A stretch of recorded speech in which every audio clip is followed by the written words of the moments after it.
Sacred River of Wisdom. Once in the heart of ancient Benin, a story was told by the elders around glowing fires. It was a story passed down for many generations, about a river deep in the forest that held the greatest treasure of all, wisdom. This was not just any wisdom, but the kind that could shape kings, transform communities, and bring peace to lands troubled by conflict.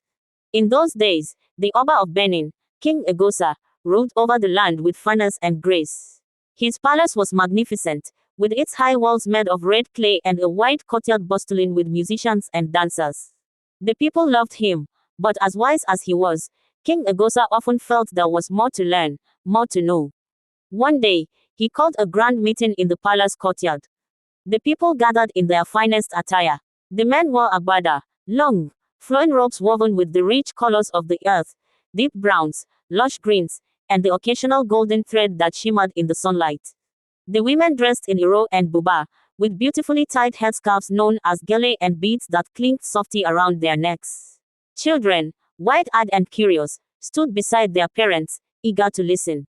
The Oba rose from his intricately carved wooden throne, adorned with ivory and bronze, and spoke in a voice that commanded attention.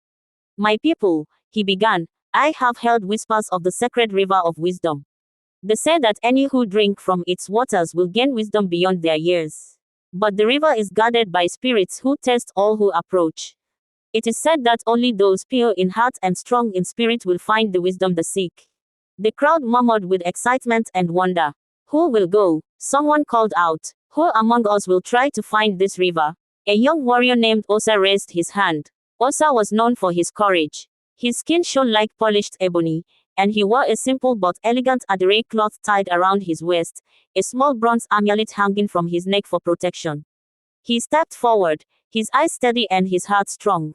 "I will go," he declared. "I will seek this wisdom for our people." Beside him, his friend Adesua, a skilled weaver and a woman of great intelligence, came forward as well. Her head was crowned with a beautiful gele, and her buba shimmered like the waves of the Ocean River. "I will join you, Osa," she said.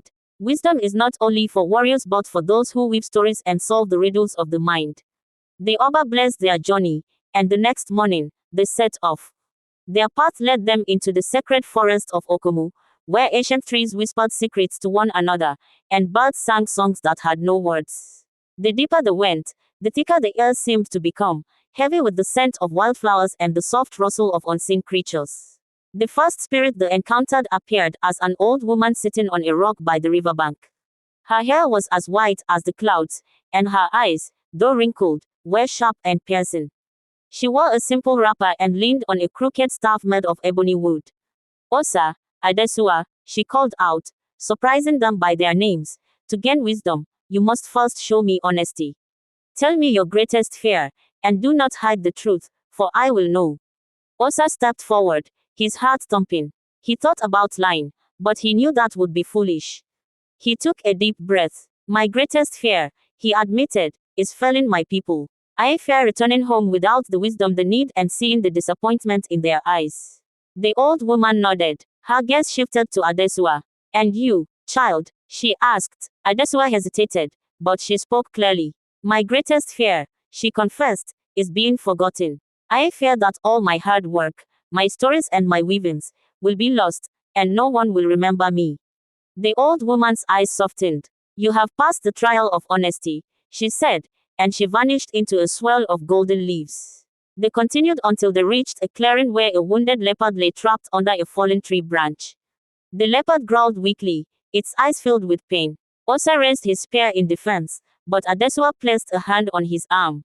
"Wait," she whispered, "we must help." Carefully, they approached the leopard. Using all their strength, they lifted the heavy branch, freeing the great beast.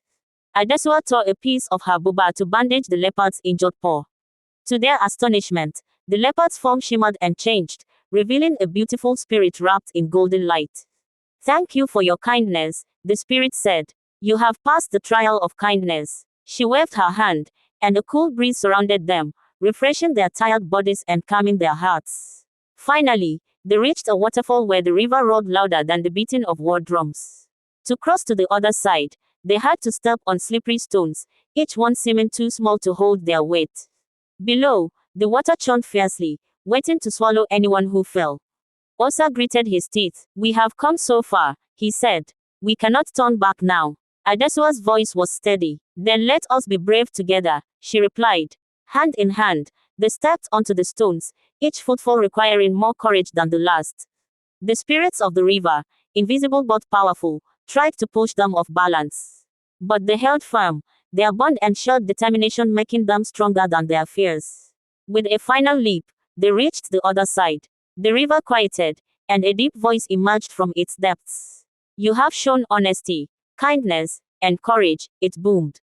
Now, you may drink. Osa and Adesua knelt beside the river and sipped from its cool, clear waters. Instantly, their minds filled with a light so bright, it felt as though they had been blind all their lives and could finally see. Wisdom flowed through them like the river's current, and they understood truths about their land, their people, and themselves.